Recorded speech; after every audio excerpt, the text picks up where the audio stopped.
दुष्यंत चौटाला जब मिलकर के आए, डॉक्टर साहब जब मिलकर के आए, ये हमारे को कॉपी करते हैं। सुबह जो हम करते हैं वो शाम को उसको वो करने। अब दुष्यंत जी मिलकर के आए रात को, तो अगले दिन इन्होंने सोचा भी तुम पीछे न रह जाओ। उस पे जेजेपी हटाकर इनेलो लिख करके आप लोगों के सामने फिर प्रस्तुत कर दी। इन बेचारों के पास कुछ बचा नहीं।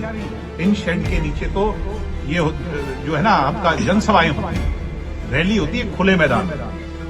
चोई देवीलाल ने कभी टेंट शेड के नीचे रैली की थी? इतनी तो मैंने इंसो वाला प्रोग्राम कर दिया था यार, चला था कि नहीं?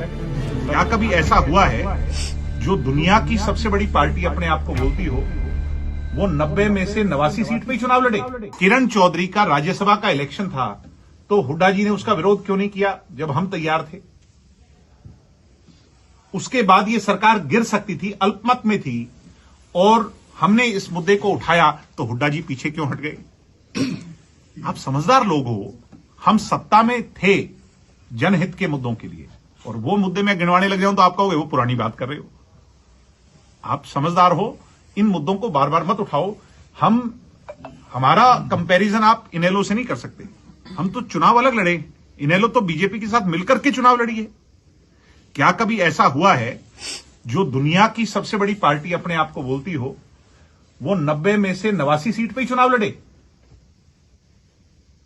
उसने एक सीट पर चुनाव क्यों नहीं लड़ा जहां पर इनेलो समर्थित कैंडिडेट था, और उसके पक्ष में इलेक्शन छोड़ा है, ऑन रिकॉर्ड है?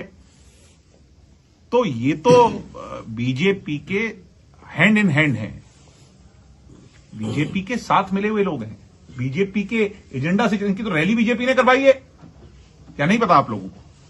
इनेलो की बात आपने छेड़ दी है। इनेलो परसों अभी 2 दिन पहले ही राज्यपाल से मिलकर और अभय चौटाला को उसके बाद बयान आता है। उससे पहले हम मिलके आए हैं राज्यपाल से। वो तो हमारे 1 मिनट में आपको बताऊं, पीछे हरियाणा में पानी की कमी थी जी, आज से 3-4 महीने पहले।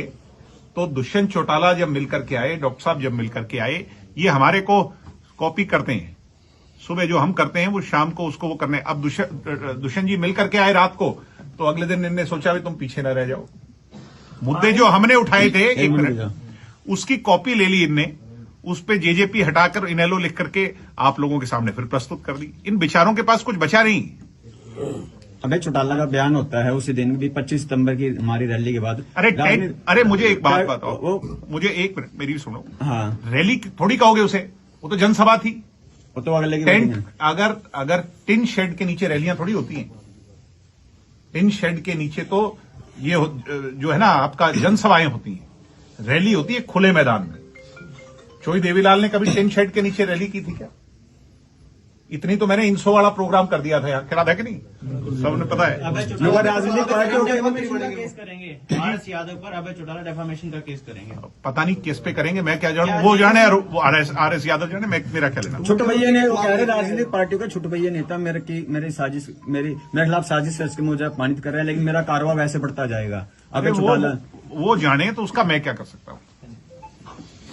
एक बीजेपी सांसद और कह रहे हैं अभी अभय चौटाला जहर घोलने का काम कर रहे हैं समाज में। जाट समाज में भी कौम से बीजेपी सांसद जाने या अभय चौटाला जाने, मैं क्या जानूं। हमारा जनहित के मुद्दे की लड़ाई है, जनता के मुद्दों की लड़ाई के बारे में कुछ भी पूछ लीजिए, जनता के मुद्दों के बारे में बात कीजिए। मैं नहीं जानता अभय सिंह चौटाला क्या कह रहे हैं, बीजेपी क्या। चलो जी, अभय चौटाला से प्रश्न पूछते हैं तो खाने को आते हैं, और आपसे पूछते हो तो आप बात कर रहे हो, फर्क क्या है? ये तो आप बताओगे। आप बताओगे ना, आपका परिवार है। एक नरम दल है, एक गरम दल है। आप नरम दल मानते हैं? अपने आप को नरम, आप क्या मानते हो?